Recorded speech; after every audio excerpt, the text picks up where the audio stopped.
This episode covers the first day on the Crinan Canal from Ardishaig to Dunardry. But first, also the memorable meeting of two seniors, our Whitehorse and the old puffer Vic 32. This is a video of my series Adventures with my Trawler Yacht Whitehorse, a Grand Banks 36. But first, let me give you a short preview of what you will see. We'll watch the old puffer Vic 32 arriving in the Crinan Canal. Then we will enter ourselves into the first canal lock. You will have a view of the tour on the canal and see where we had our overnight stay.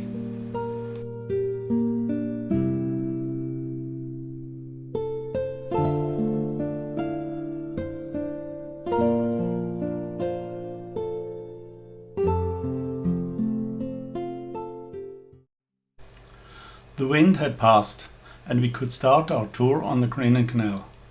This day we would reach Dunardry, about halfway of the canal. That is only about 7 kilometers, but due to the locks and the speed limit of 4 knots, it took several hours. On the rest day, when we waited for better weather, the old steam puffer Vic 32, which was built in 1943, made its surprise appearance. This freight ship was built by order of the Admiralty, but already in 1944 was wrecked by its skipper and taken out of service. 1975 it was saved from being scrapped and after renovation been put into service again. It was surprising that such a large ship could manage to fit into the rather small locks. While Vic 32 is certainly older, also our own Grand Banks was already 48 years of age. So two seniors were to travel on the Crinan Canal.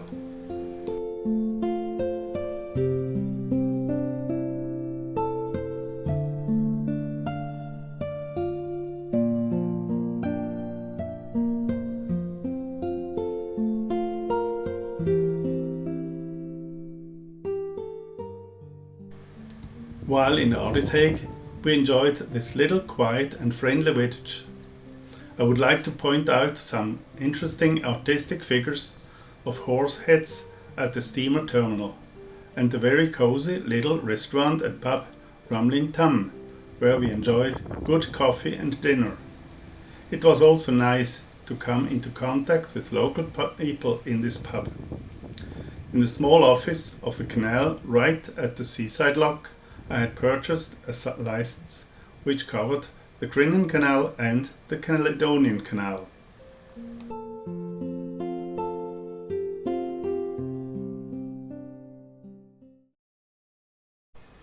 We were anxious of traveling the Crinan Canal as we didn't have any experience in canal sailing. I had read the Crinan Skipper's Guide and bought the required amount of lines. But we were only 2 people on our boat and the locks have to be operated by the boat people self. Fortunately, we had a sailboat ahead of us with 6 very friendly English gentlemen that offered to do the work for us too. Thanks also to the very friendly staff of the canal that did assist whenever they could. We were more confident for this adventure.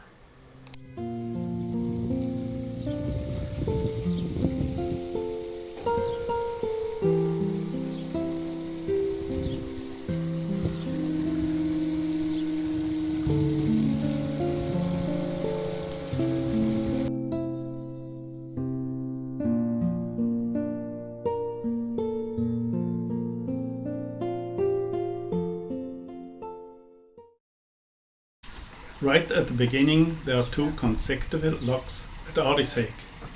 At the first lock there are professional staff that introduce the newbies to the procedure. Not far further is a lock number 4. After that we could rest and get used to the canal, before 4 additional locks had to be passed at Cairnburn.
The Crinan Canal proved to be rather narrow, but without wind from the sides, it was wide enough to enjoy a relaxing tour. The weather had turned good and the speed was slow. So even for me as skipper, there was enough time to watch the scenery pass by.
At Dunardry, we passed the last two locks of the day, as always with the kind help of our sailboat companions from England, who were travelling ahead of us.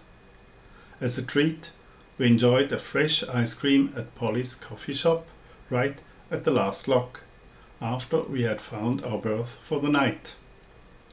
Then we had a very happy evening together with our new English friends at the Cane Barn Hotel, about 2 kilometers back along the canal. Unfortunately, the hotel was closed in 2024, but should be opened again perhaps 2025 after renovations.